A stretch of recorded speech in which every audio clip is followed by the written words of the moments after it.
The Path to Prosperity by James Allen. Chapter 1. The Lesson of Evil. I knew a child who, every night when its mother took it to bed, cried to be allowed to play with the candle, and one night, when the mother was off guard for a moment, the child took hold of the candle.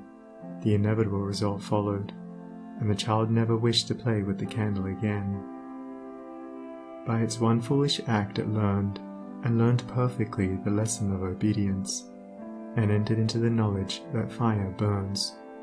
And this incident is a complete illustration of the nature, meaning, and ultimate result of all sin and evil. As the child suffered through its own ignorance of the real nature of fire, so older children suffer through their ignorance of the real nature of the things which they weep for and strive after, and which harm them when they are secured.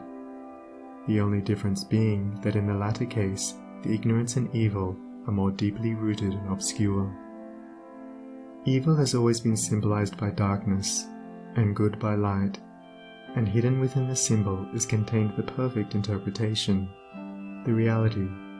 For, just as light always floods the universe, and darkness is only a mere speck or shadow cast by a small body intercepting a few rays of the illimitable light, so the light of the Supreme Good is the positive and life-giving power which floods the universe, and evil the insignificant shadow cast by the self that intercepts and shuts off the illuminating rays which strive for entrance. When night folds the world in its black impenetrable mantle, no matter how dense the darkness, it covers but the small space of half our little planet, while the whole universe is ablaze with living light, and every soul knows that it will awake in the light in the morning. Know, then, that when the dark night of sorrow, pain, or misfortune settles down upon your soul, and you stumble along with weary and uncertain steps, that you are merely intercepting your own personal desires between yourself and the boundless light of joy and bliss, and the dark shadow that covers you is cast by none and nothing but yourself.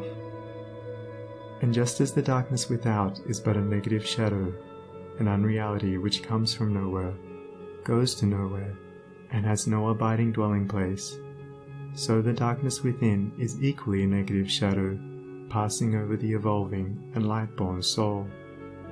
But, I fancy I hear someone say, why pass through the darkness of evil at all? Because, by ignorance, you have chosen to do so, and because, by doing so, you may understand both good and evil, and may more appreciate the light by having passed through the darkness. As evil is the direct outcome of ignorance, so, when the lessons of evil are fully learned, ignorance passes away, and wisdom takes its place. But as a disobedient child refuses to learn its lessons at school, so it is possible to refuse to learn the lessons of experience, and thus remain in continual darkness, and to suffer continually recurring punishments in the form of disease, disappointment, and sorrow.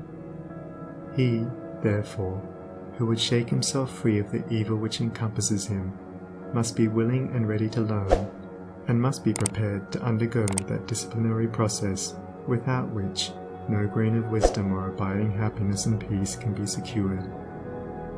A man may shut himself up in a dark room, and deny that the light exists, but it is everywhere without, and darkness exists only in his own little room.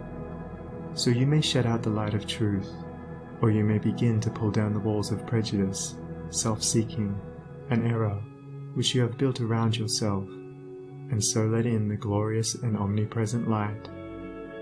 By earnest self-examination, strive to realize, and not merely hold as a theory, that evil is a passing phase, a self-created shadow, that all your pains, sorrows, and misfortunes have come to you by a process of undeviating and absolutely perfect law, have come to you because you deserve and require them, and that by first enduring, and then understanding them, you may be made stronger, wiser, nobler.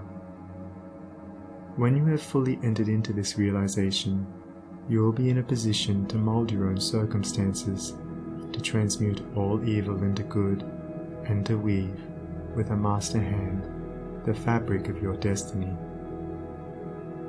What of the night, O watchman?